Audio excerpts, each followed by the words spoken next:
Here we go. All right, here we go in 3, 2, and 1. Hello, everyone, and welcome back once again to the Great Scott Podcast. Today, I am joined by someone I have watched for quite a number of years. You know him from such shows as The Game of Life, Street Smarts, and you may have even seen him on Craig Ferguson, the late night talk show. I'm so pleased to welcome Mr. Frank Nicotero. Hey, what's going on, Mike? Thank you. I won't even make any jokes about The Office. I'm sure you've heard them all. No, please, bring them on. Well, wasn't Great Scott? I think that was the name of his production company when he made Yes, his movie Threat Level Midnight. I think Great Scott was his production company. I watch The Office almost every night when I go to bed. I put it on Peacock or whatever, and just as I fall asleep, I have 3 or 4 episodes going. It's great. I should so ask for royalties from NBC. Exactly. And where are you located at? I'm in Kansas City, Missouri, but soon to relocate to California next year. Oh yeah. Making the move, huh? Making the move, just like you did so many miles away in Pittsburgh. Yeah, I did it from Pittsburgh to LA. I did it officially October 4th, 96. I remember dates and numbers very clearly. I don't know why, but I remember that was the day I got hired to write for the Game Show Network. GSN had just started, and I got a job. They were doing a show like Talk Soup, but using game shows. And I was going back and forth to LA and Pittsburgh, staying with my cousin Greg. And so I submitted this material. I wrote it out, with a pen. I said, I left my computer in LA or something. I'm back in Pittsburgh. I didn't own a computer. I was totally like, so I wrote all this material. I watched that day's Price is Right, some other game shows, sent it in. They're like, you're hired. You start Monday. I was like, oh my God. So I had to move right away. I was staying at my cousin's house, so it was nice. I had a bedroom, but that was the day I shipped my car out. So that's when it's real, when you ship your 1992 Maxima out to LA. That made it official. But it was October 4th, 96 was the day I started working on the Sony lot, which was really cool, working at GSN when it was just this new network and everything. And game shows. And game shows have pretty much been your whole life. Well, it's weird, I had done. I guess I was on debt with Wink Martindale. Yes. Yeah, and I won $14,000, and so I got on the way out, the casting woman said, "Hey, you send your name around to some producers who, when they do game show run-throughs, would want you as a contestant." And I said, "Sure." So I'd get a couple calls, and they'd pay me $50, whatever, cash to go in and be a contestant. I was like, are you kidding? I was in LA. I was broke. This is 95. And they're the producer, Burt Wheeler and Sharon Sussman, who did Singled Out, was their big show. And they said, hey, we had your name when you were here as a contestant, and you said you were a host and a writer, so submit for this show. And I wrote all the material and got that job. But it started out by being a contestant on a game show and getting my name passed around. And then that's how I kind of met Scott St. John and Kathy Cotter, working at Game Show Network again. I ended up writing and producing a show called Faux Pause, which we had 2 hosts, Mary Gallagher and Sean Donnellan, and they would watch all game shows and pause it, and we'd make jokes, and I would write all these sketches, and I'd always have a third part. I'd always write myself into the show. But, we'd watch what was it? Three's a Crowd was this game show in the 70s. Yes. Alan Peck. Or no, Jim Peck, I think. I think that's right. Yeah. And it was, who knew the guy, who knew him better, his secretary or his wife? Yeah. It was just, so we would watch these and make these jokes, and I'd write these sketches. And then that's how I met Scott St. John. And then when Street Smarts came around, he hired me as a writer to help write the pilot, write and produce it. And then also do some of the test footage. And Warner Brothers kept seeing it and liking it. And then they're like, well, we're going to make him one of the field reporters. And then we shot the pilot. And then they're like, well, we're just going to have him host it too. And I was like, holy man. So it was I was in the right place at the right time, and ended up doing that for, 5 years. So 760 episodes. Yeah, exactly. I was just going to say that actually. Yeah. So that it all stemmed from being a contestant on a game show. And, and then it led me to this career in game shows and producing game shows. I'll do warm up on game shows. I've sold a couple game shows. It's just this weird. Yeah. And I always liked game shows when I was a kid. I would, I'd stay home when I was homesick from school. I'd watch Joker's Wild, Sale of the Century. And, sure. Of course, at 11 o'clock was Price is Right. the Hour of Power. We actually had Pat Finn come on, who was the original host of The Joker's Wild. And did you watch Snoop's version of The Joker's Wild? I saw it a few times. Yeah. Yeah. It was. I mean, it was definitely a different version. Oh, And yeah. I thought it was really well written. It was pretty funny. It was really well done with the categories. But yeah, Joker's Wild was always one of my favorites. 50-50 and a triple. And Yes, absolutely. Joker. So I loved that tic-tac-toe.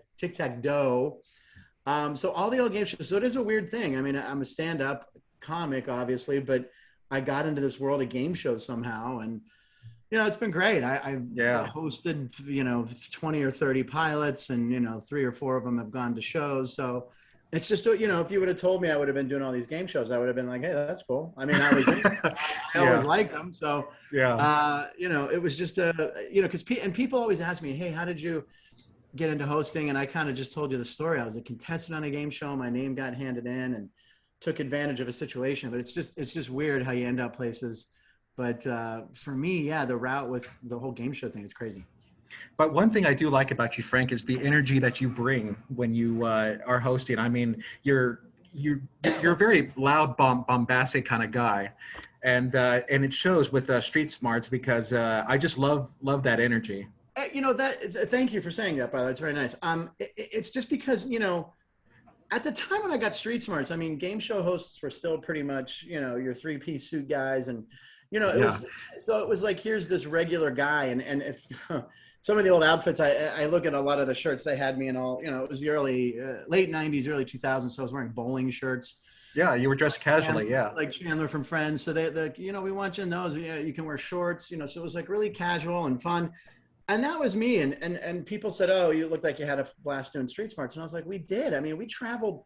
The first season we were like in Hawaii and Miami and Chicago, New York, in the middle of Times Square and Minnesota State Fair. And, so we went everywhere, Seattle. So it was like traveling the country, made great friends on the show who I still talk to, a lot of them. And so it was just like we were getting paid to like travel around the country, stay in nice hotels, and then, oh, by the way, we're going to make this game show. And then we would go out we went out like almost every night. It was ridiculous. We all turned into we already were big drinkers, but it was like we'd be in Vegas and we'd wrap and we'd get back to our hotel room. We're like, hey, we're staying in tonight. And then this is really even before cell phones and texting, right? So it was like all of a sudden your hotel phone would ring and it would be like the producer, this guy Carlos. He's like, we're in Vegas. What are we doing? Why are we not out? I'm like, you're exactly right. So we'd go out. So there are a few shows that we shot in New Orleans that I don't remember. I mean, we were so hungover, or we were out till like 4 or 5 a.m. I had to be on set by like 11 or 12. And have you ever been to New Orleans? Once. Okay, there's a bar called Pat O'Brien's, and they have the Hurricane. Sure. So the Hurricanes are like, it's all sorts of alcohol in it. They're red. They taste like fruit punch. And you have one, and you're like, oh my God, that was really good. And then I had a second one. And then you're almost finished with the second one. So someone's like, hey, do you want a third? You're like, yeah. And as you're waiting for that third one to be delivered, it just hits you, and you're like, whoa. And then I drank the third one. So there's a clip. And it was in the show. And if you remember on Street Smarts, we'd pick a clip, but sometimes you wouldn't see every clip, right? But sometimes we show some just for fun because they were like really funny moments. Yeah. And they had the moment where I'm on camera and I'm interviewing someone in New Orleans. I can't remember the square name. Is it Jackson's? No, I can't remember the name of the square. And I just go, excuse me 1 second. And I go back to like a bush behind me and I throw up. And I come back to camera and I'm like as white as a ghost. And the producer, Carlos Ortiz, is like, that's a wrap for the day. And, so we go back to the hotel room, and like after a couple hours of just rest, I'm like, all right, well, we got to go out tonight, right? So we like went back out. But he called the office in LA and said, Frank had some bad gumbo or something. So I remember Carla Coffin, when she called me to check on me, she's like, you had some bad food. And I'm like, yeah, I had some bad jambalaya. And she goes, oh, I thought it was gumbo. And I go, yeah, I really can't remember which one it was. I'm like, I don't remember what lie we told, but it was like, no, I'm fine. I'll be ready for tomorrow. And we went back out. But I've never had another hurricane in my life, because you just, because when I did, I don't know if this is too graphic, but when I did throw up, it was like red, because it was just the grossest thing in the world. But the clip, so I never saw the clip of me going, hold on, I'll be right back puking, and then coming back on camera and finishing the interview.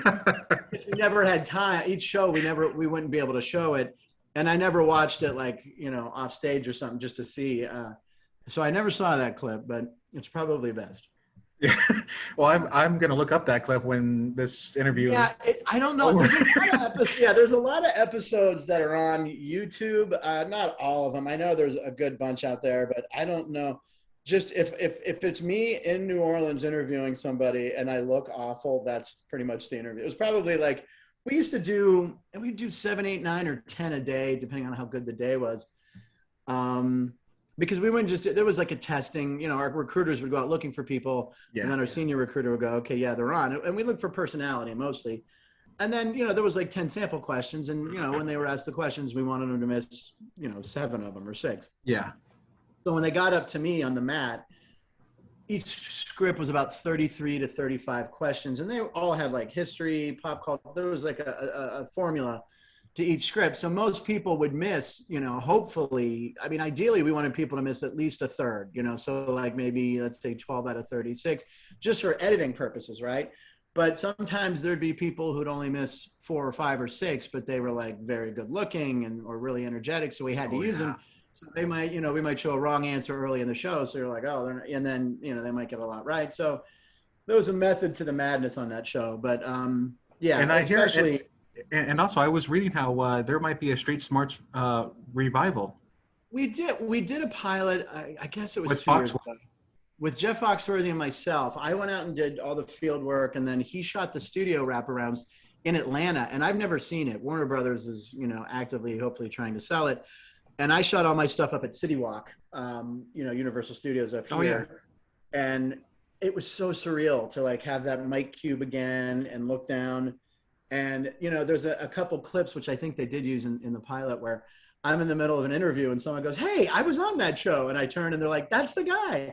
She's like, I was on your show in Santa Monica, 20 years ago. And I was like, hey, and then I went right back into the interview. So it came out really well from what I heard. So I, with COVID and traveling and talking to strangers with a microphone, I don't know. So I would love to do it again. It was a blast.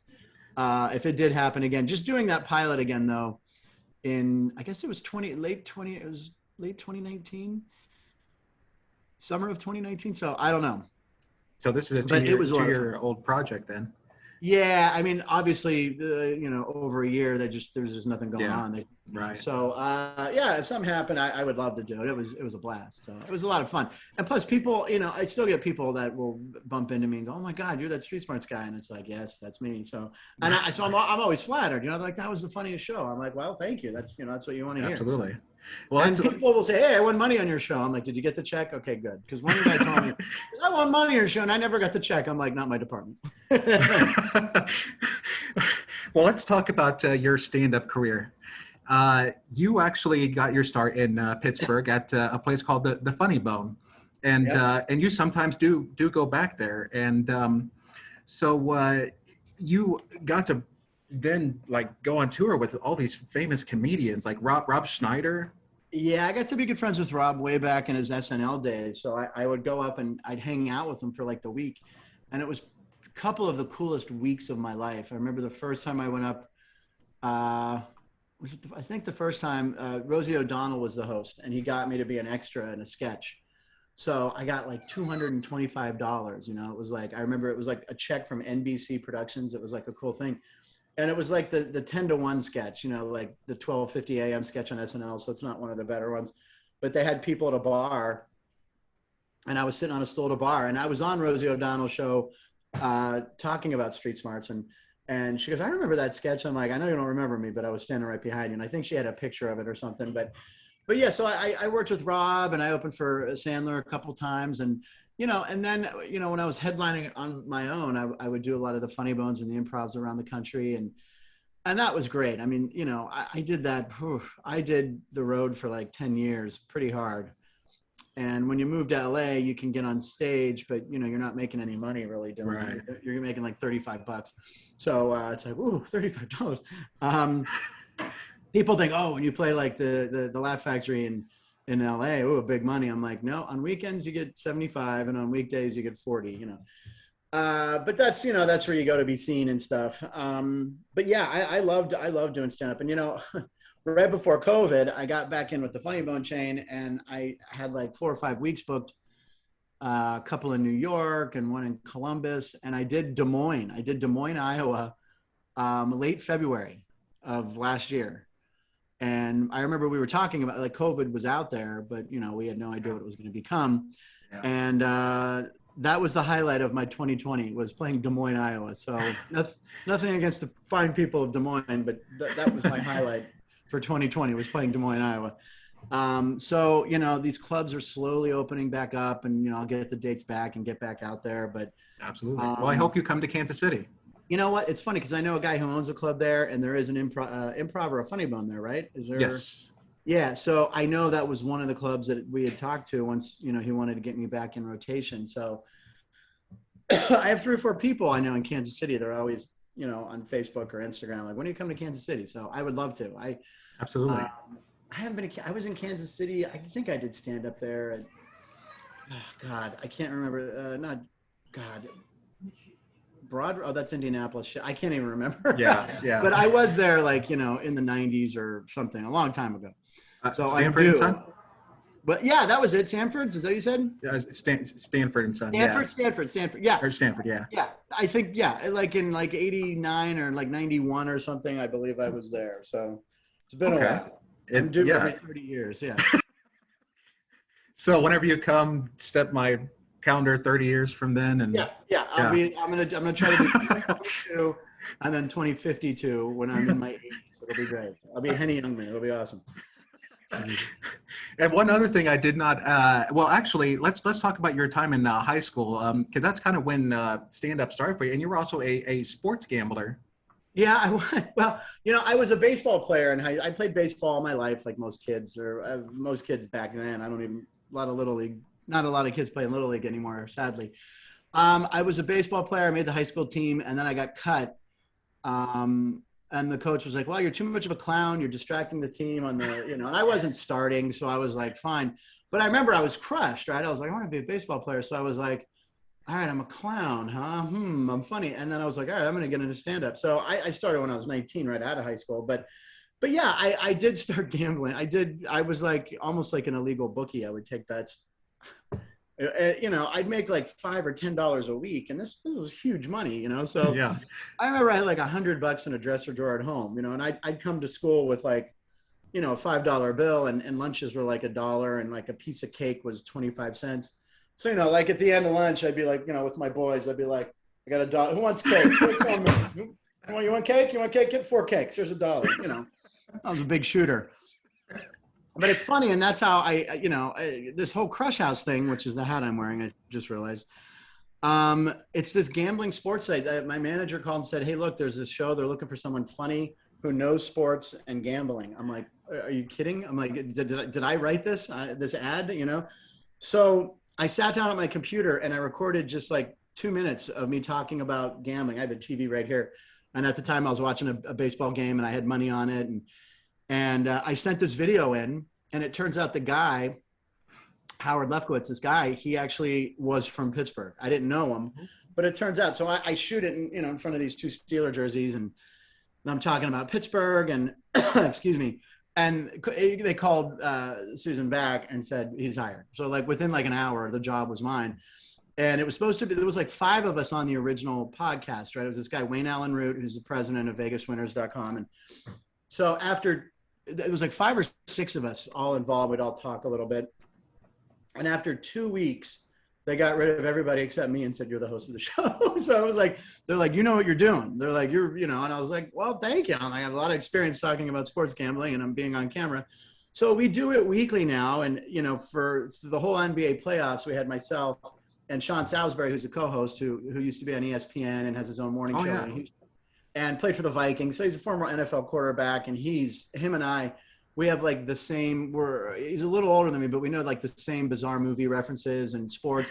So we hit it off, and we had Rick Mahorn, who won a ring for the Detroit Pistons in '89. And we had him on during the NBA playoffs, which lasted like 2-3 months. They're like forever. So we just did our first one this week without Rick. So it was just Sean and I, but we have regular guests. Like the first week was Pete Rose, I mean, and we had Willie Randolph and, a lot of cool guests, but we talk about sports mostly and, excuse me. And then the gambling aspect, of course. I forget how many states. Wayne Allen Root mentions it all the time. I think 12 have sports gambling, and I think it's going to be up to 29 within a few years. So it's a rising thing, talking about sports gambling. And gambling on sports used to be like, just for the old guys in the back room with the cigars and the cigar smoke in the room. But now everyone gambles on stuff, with fantasy sports and FanDuel and all that stuff. Or if you go to a Super Bowl party, I mean, like even a lot of the women are gambling now, which was something on sports, which was never before. And, it adds a little excitement when you have $50 on a game instead of just watching it. But so the podcast, we've been doing about 4 months. It's fun. So since Kansas City was in the Super Bowl last year, did you have your money on Kansas City? I had Kansas City. I actually did. I'm like, I'm sorry. I know. I hate Tom Brady, right? I mean, he's a Patriot. As a Steeler fan, I hate Tom Brady. And I'm like, and after I made the bet, I remember I watched the game. Where did we watch it? It was here. Was that during COVID? Yeah, right? Yeah. Yeah. And so I had a couple friends over, and the one guy walks in and he's like, "Did you bet on the game?" I'm like, "Yeah." I took Kansas City. He's like, "Why would you ever bet against Tom Brady?" And I remember like that moment right there where I went, that's a good point. Yeah. Oh God, what I did, didn't I? Because I was betting with my heart, right? Because you're like, looking at the KC offense can't be stopped, and then the Bucs just shut them down. I mean, absolutely. We also had some of our key players missing too. So yeah, but you had Mahomes, and he was a little hobbled, right? I think he had something, I don't know, or foot. But that was not a great. You can't win every bet, that's for sure. No. You learn that easily. But I think the Chiefs will be better. The Chiefs will be fine this year. They have a whole new offensive line, but they signed some really good players, and they'll be, as long as Patrick Mahomes is in the NFL, you're going to be. Oh fine. Yeah, absolutely. So speaking of sports betting, what's the most that you've lost in a bet? Well, I remember. They always say you remember the losses more than the wins. And I remember the fight between Evander Holyfield and Mike Tyson. Oh, yeah. And a buddy bet Mike Tyson. And I think I had $1,000 on it. I think it was $1,000, and I lost. And he's biting his ear off, and, Holyfield's bleeding, and I'm going, I bet on this idiot. And then years later, this is a true story. I did warm up on a show with Mike Tyson. It was a Fox show where people came in. It was about 3 years ago. It was hosted by Cal Penn. And it was where people would come in and do these amazing things, feats of strength or like memory. And he was one of the judges. And so the audience coordinator, this guy, Mike, he was down, we were on a break, and I was making fun of him. I'm like, Mike, whatever. I'm like, shut up, you're a loser. I don't remember what I said. It was something derogatory about Mike. And Mike Tyson looks up at me. He's like, what did you say about me? And I'm like, and I go, no. I go, no, Mike. I go, I'm talking to this guy right here. I go, he's the audience coordinator. I go, tell him your name. And he goes, Jeff. And I'm like, you son of a bitch. I'm like, his name's Mike too. I swear to God. And then I get this. I'm watching you. And I'm like, oh my God. So I remember. And you're still living today? Oh, what's that? And you're still living today? Oh my God. At the end of the day, I remember going over to turn my microphone in and my earpiece. And in this dark corner is Mike Tyson. He's like, hey man. And I turn, and it's Tyson. I'm like, you're pretty funny out there. And I like shook his hand, which like engulfed my hand and crushed it. Yeah. But yeah, that was Mike Tyson thinking I was like clowning on him. And I was like, no, his name's Mike. Oh, sorry about that. Yeah. So yeah, you don't want Mike Tyson angry at you, but that's true. As soon as my buddy goes, Jeff, I just fall on the stage laughing. The whole audience laughs because they know his name's Mike too. I'm like, and I had no comeback. I was just like flabbergasted, and I just Tyson. Me. Oh God.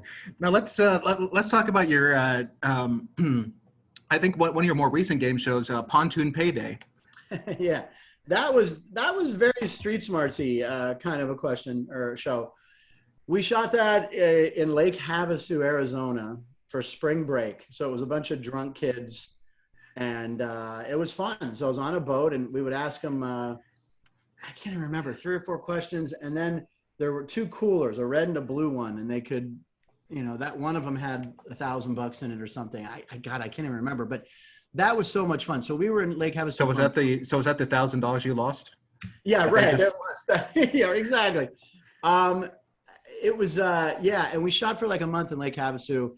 And it was a blast. And the president of CMT at the time, Jason Dinsmore, who I knew it from NBC and hired me to do a bunch of pilots over there, and now works for Fremantle, I'm pretty sure still. And he always apologizes when he sees me. He's like, he goes, scheduling really, really screwed that show up. They had us on after the Southern Real World. What was it called? South.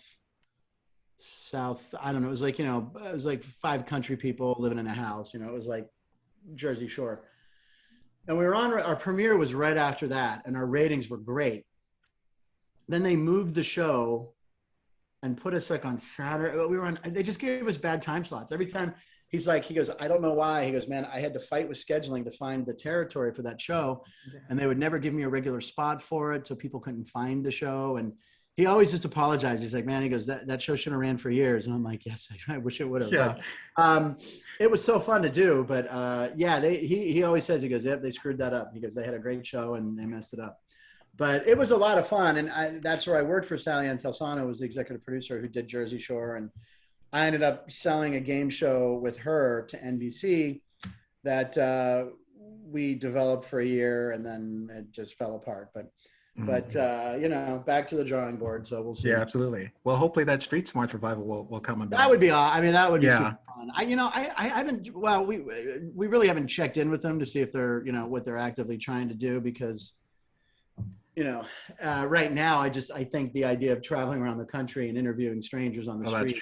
That's true. It would just be a real tough sell. But my whole reverse take is, well, actually, it would be a good thing, because we're showing people, hey, look, America's open, and get vaccinated, and you can, True. you Yeah. can talk to strangers. So, that's me just trying to sell it to them, So we'll see. Yeah, we'll see. Fingers crossed. But, it's like I've done so many things. Well, that's obviously special because I did it for 5 years. But I've done so many things where, she'll call and go, hey, that show got picked up, or it didn't. And you go, oh, God, I forgot about even doing that. So not to be jaded or something, but it's just, it's Sure.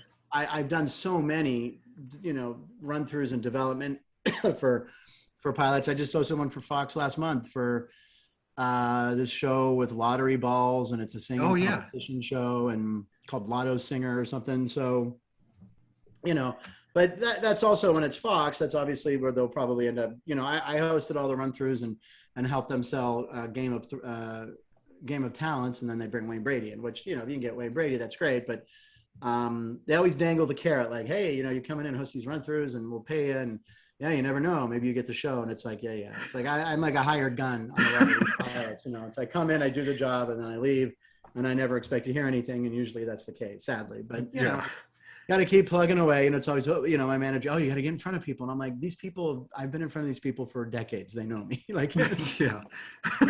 Well, I do want to talk about your cousin. He's a makeup artist, and he's worked on some of the major films. One of them being the Chronicles of Narnia, The Lion, the Witch, and the Wardrobe. His name is Howard Berger. Well, my Greg Nicotero is my cousin. Greg Nicotero. Yep. Yeah, his partner Howard Berger was the one who was on set for Narnia and he won the Oscar. Greg was involved in everything, but you can only put 2 names on the Oscar ballot, I think. And since it's whoever has the most hours on set, I think, is the Academy's rule. But yeah, he's like a legend in the horror genre, and Walking Dead has taken him to a different level as the executive producer, and he directs, like 10 a year.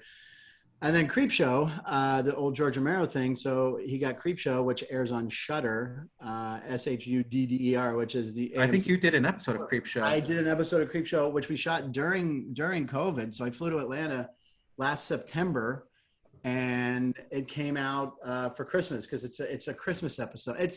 Look, I'm in it, so I'm biased, but it's a really, really great episode, and it involves Santa Claus and werewolves.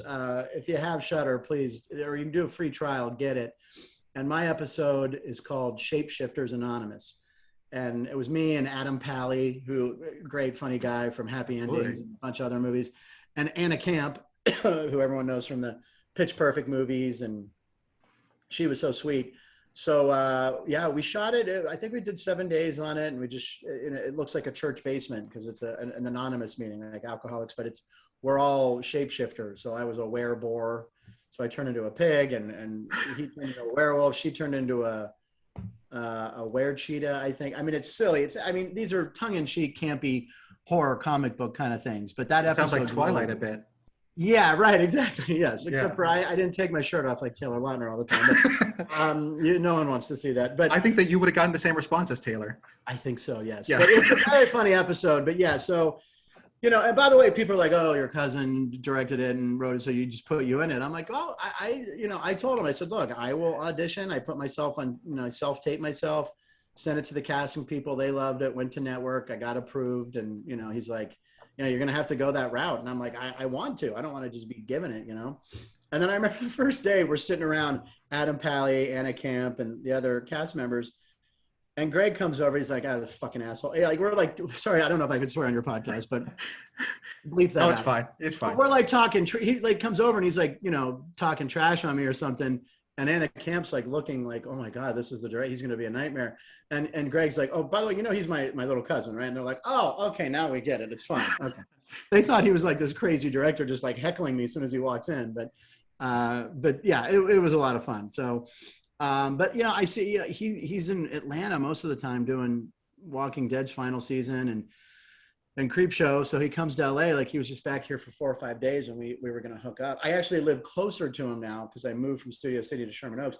So I am actually like maybe 15 minutes away from him on all freeway, and we never got together. I mean, he's just so busy, and I didn't get to see him, but I think he comes back in a couple of weeks again. So hopefully I'll see him, but yeah, he's been great. And like I said, I think I mentioned when I moved to LA, I lived at my cousin's house. That's whose house. So and yeah, that's what I was thinking. Yeah. So when I moved out here, I was like, he had a house that I could stay in, and I'm like, look, I'll clean the house. I'll do the kitchen. I'll keep it clean. And, I'd pay him rent when I could. And then when I got Street Smarts and I got a big check for the series being picked up, I wrote him a check for everything that I considered like rent. I was like, here, it wasn't like an exact amount, but it was just, thank you for everything. So, but yeah, we're more like brothers. So it's nice having him. I miss him. I wish he was in LA more, but when he comes to town next, hopefully we'll get to hang out more. Well, hopefully he'll come on my podcast.